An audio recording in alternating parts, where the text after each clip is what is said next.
Planning a fishing trip shouldn't feel like a full-time job. With fishingbooker.com, you can find and book the perfect fishing trip within minutes. Fishingbooker.com connects you with trusted fishing captains around the world. Booking is fast, easy, and secure, with access to verified customer reviews, loyalty rewards, and around-the-clock customer support. Everything you need to book with confidence is in one place. So head to fishingbooker.com and start planning your next fishing adventure today. Planning a fishing trip shouldn't feel like a full-time job. With fishingbooker.com, you can find and book the perfect fishing trip within minutes.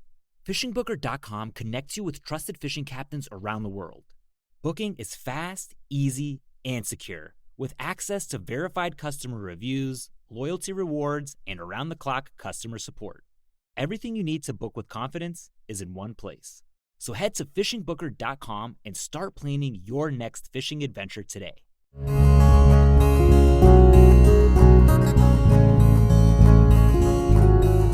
Welcome to the Casting Across Fly Fishing Podcast. I'm Matthew of castingacross.com. I explore the quarry and culture of fly fishing. Episode 395.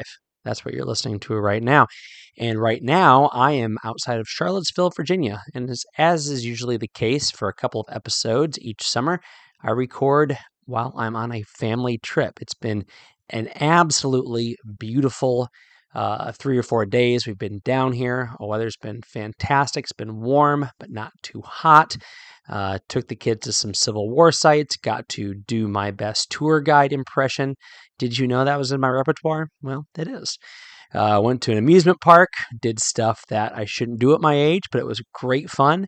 And now we are down at the foot of the Shenandoah Mountains, and I have been warm water fishing. There's trout gear. It's in the van. The flies are there. The 408's there. There's a 1-weight, actually. I've got everything I need to chase brook trout, but it is really, really hard to pull myself and my oldest sons away from the pond that we are staying on because the warm water fish are just absolutely on fire. And there is a lot of fun to be had with a fly rod, with a spinning rod, with topwater lures, with topwater flies. Everything is just coming alive, wanting to chase bugs, frogs, you name it. And so today, on what may be a shorter episode, because they're out there right now. The fish are chasing bugs on the surface right now, and I'm in here talking in the air conditioning. I'll give it that, but on a microphone in front of my computer screen, my old microphone. So if you're like, hey man, the sound quality has really reverted. Well, it's because I didn't bring my fancy microphone on my trip. So anyway, we're going to talk a little bit about topwater and some techniques, some things that I have found to be beneficial over my years of fly fishing for warm water fish in particular with topwater patterns. And some of these skills can certainly translate over to even bigger fish than largemouth and smallmouth. Some of these things are certainly true for stripers. And I would say you could probably translate them down for topwater fishing for trout if you're going to do some mousing and things like that. But we'll start with the one that I really have been impressed upon. I've impressed upon myself this truth, and I've tried to do the same thing with others, and that is go bigger when you are going to fish topwater flies. So a couple of things I've mentioned before in various ways and circumstances here in the podcast, but I am a big believer in the fact that a larger rod is not going to significantly diminish your enjoyment of fly fishing when it comes to feeling those fish. I can say that having caught some modest sized panfish on an 8-weight recently and not being at all disappointed in the fight that they put up, especially in that initial run and when they get right near the boat.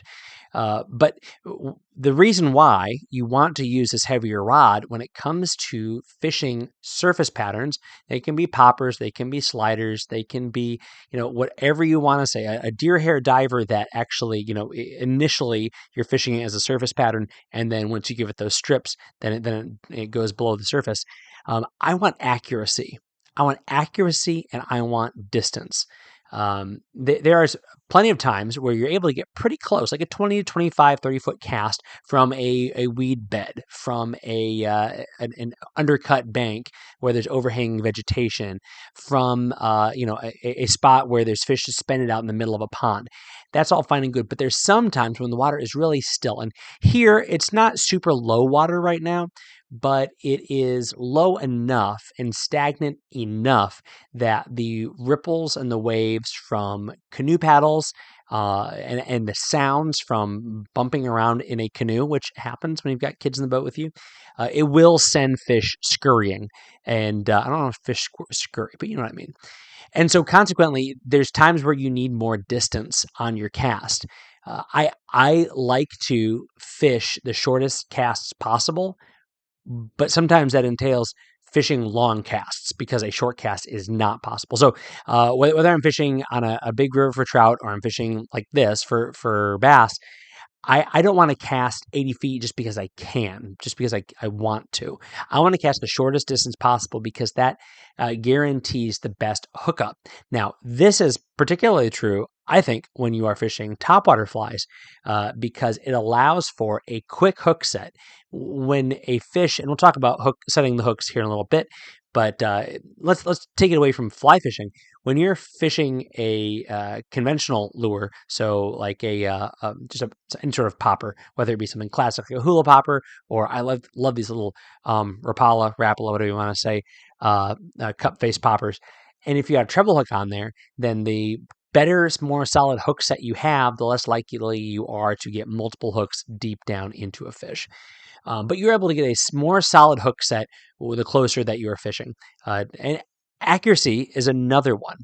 But this all circles back to why I like using a heavier rod than you may initially think. So a lot of the flies that I'm using here, I can cast with a 6-weight, no problem. And I have. And for years and years, the size poppers that I use, both the foam ones, the deer hair ones, some rubber ones, I've used a 6-weight for it. But I've gotten to the point where I just enjoy myself more casting with an 8-weight.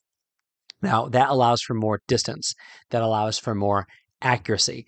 I think it allows for a better hook set. Now, maybe if I had a really, really stiff 6-weight, then I'd get a better hook set.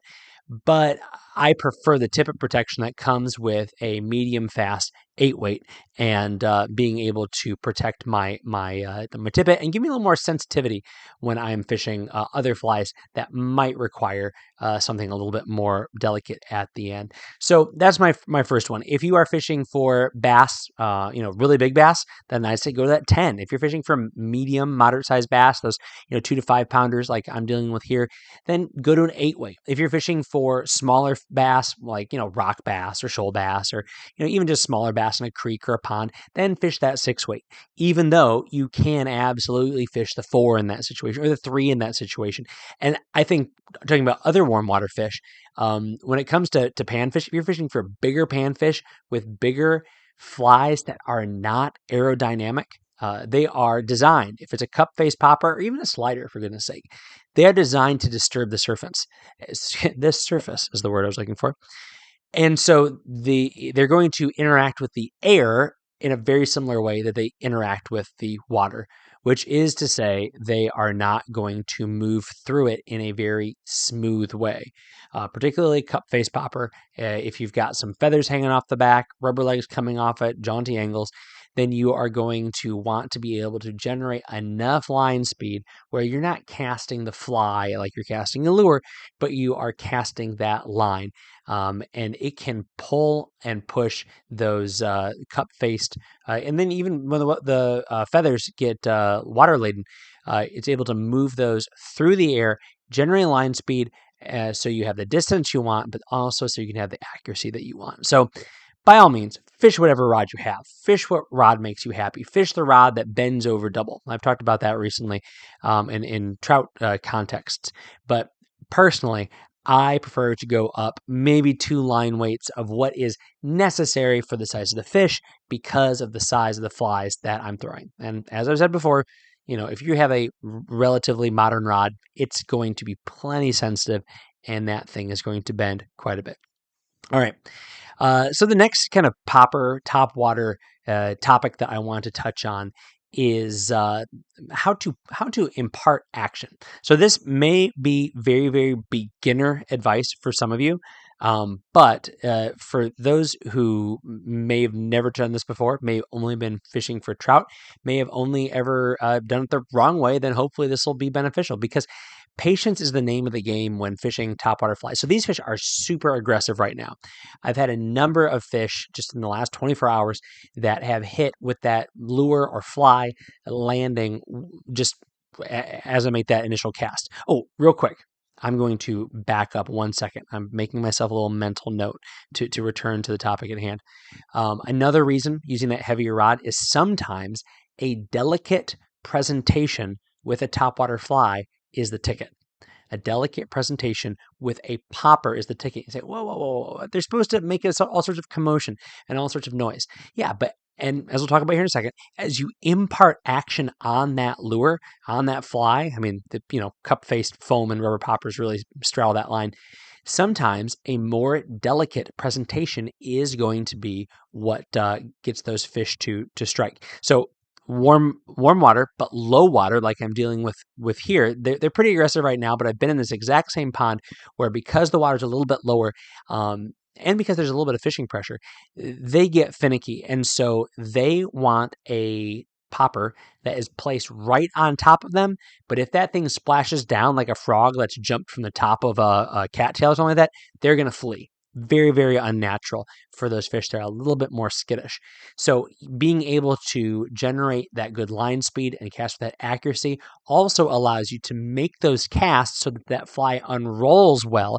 And even though I would say 9 out of 10 times you want that popper to hit with a splash, if there's times where it needs to be a little bit more finesse and delicate, you're able to do that by slowing down that application of power in that last quarter of your presentation cast, and allows that fly to kind of gently come down.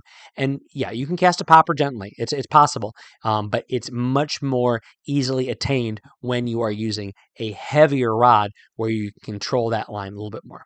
All right. So back to that fly is in the water.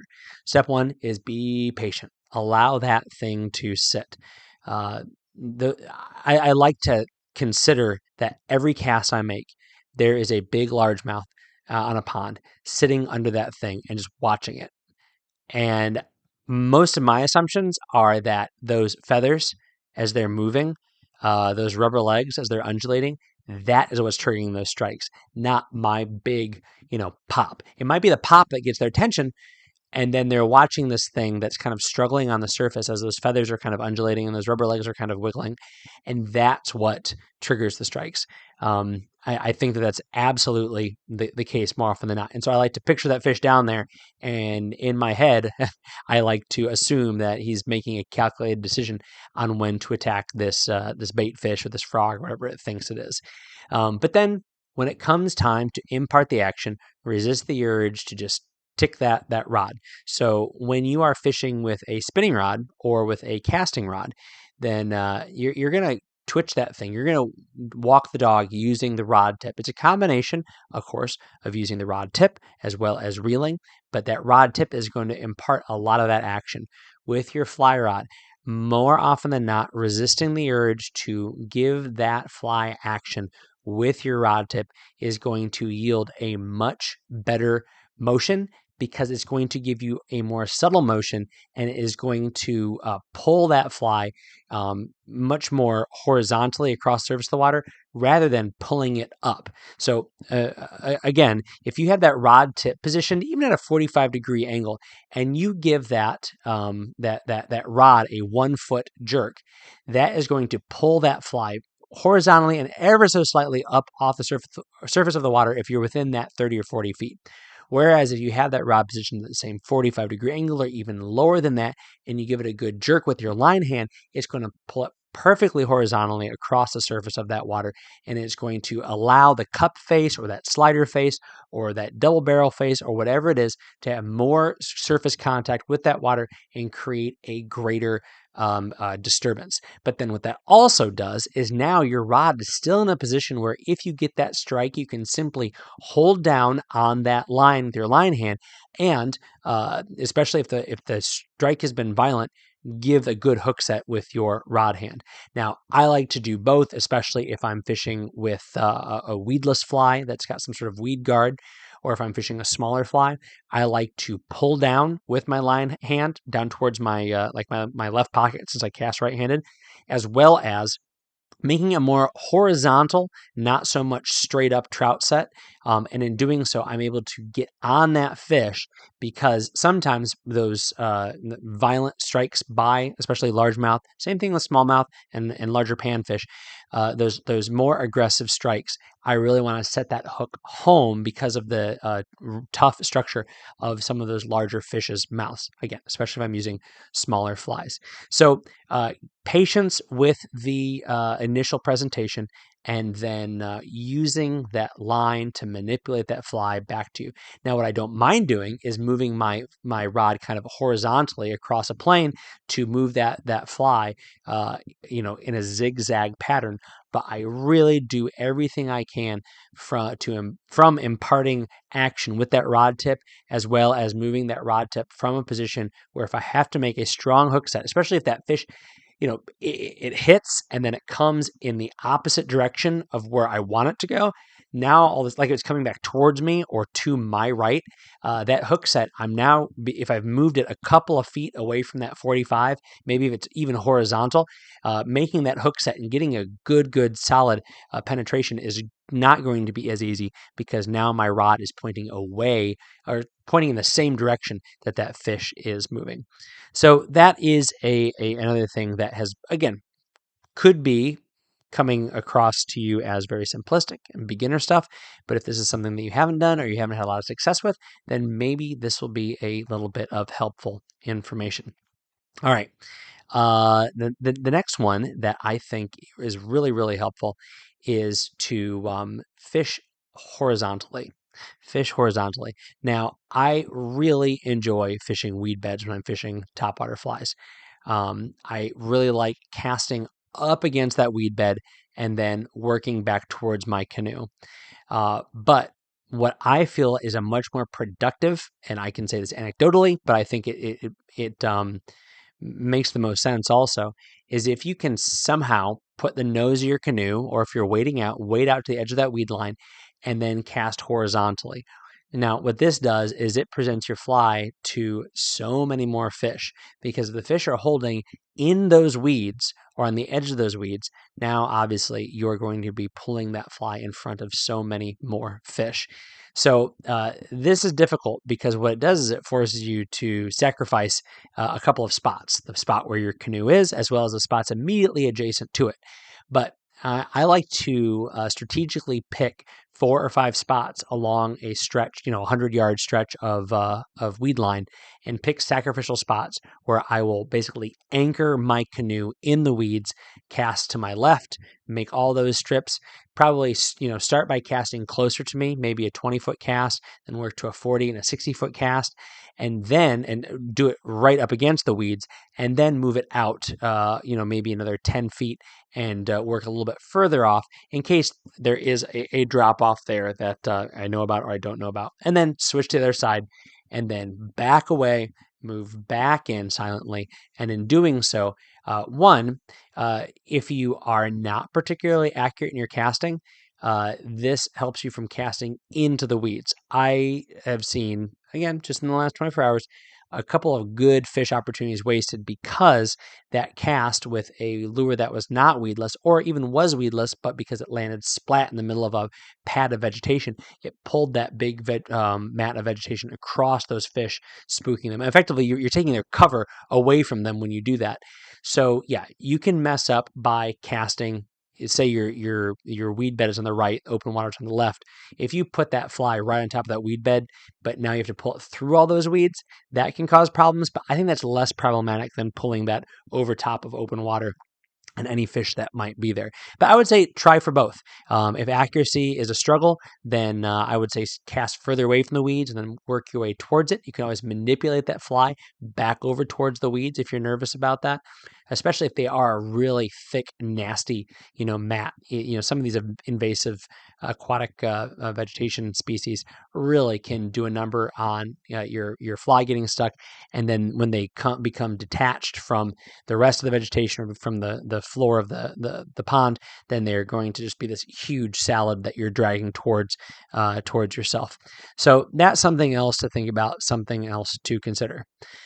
All right, a couple more things, because again, I'm talking long. I should be out there fishing. All right, here's another one. I like fishing a butt section and then into straight mono with my poppers. I feel like that gives me a better presentation, a better cast, and it gives me more control of my fly. I like, when I'm fishing like spinning gear, I like putting a swivel on the mouth of my fly. But I like using a straight mono, whether it be like 10-pound test or 12-pound test, depending if I'm fishing around vegetation with thicker gauge hooks or not, off of a butt section of about 4 feet. And I like fishing a shorter leader as well, something like 7.5 feet, I think works really well. What this does is it gives me a lot of control when I'm using that line hand. Fishing topwater flies and fishing topwater lures have a lot of points of continuity, but one of the things that I like to do is really have control of that fly, manipulating with my line hand, as opposed to letting it kind of swing around however it wants to swing, like I would with a topwater lure. Now, there's so much more we could say, so much more, but these are just some thoughts that I've had as I've been out on the water the last few days.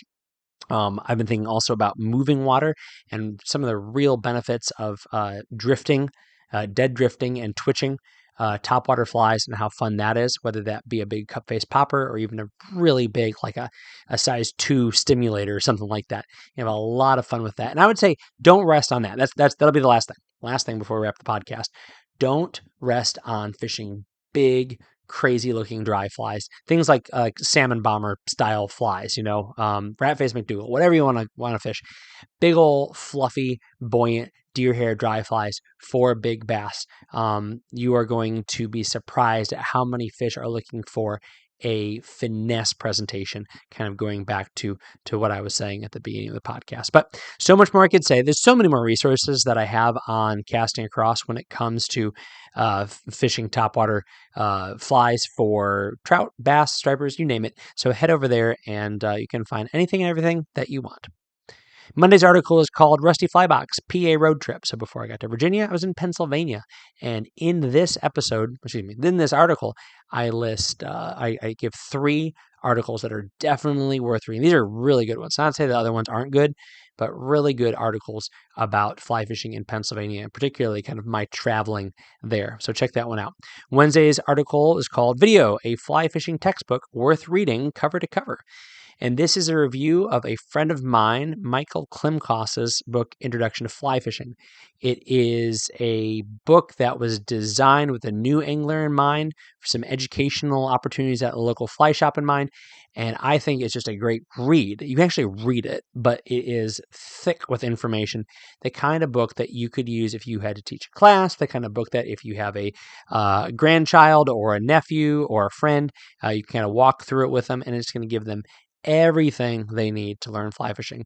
You can watch that video and then find a link for that book over on Casting Across. This week's recommendation on the podcast is something I probably talked about before, but I'm going to throw it out there again, because whether I've been at a theme park this week or on a battlefield this week or fishing this week, I've used a lot of Duluth Trading Company Armachillo clothing. All right. Not a fly fishing brand, certainly not a sponsor of the Casting Across Fly Fishing podcast, although I'd be willing to have that conversation.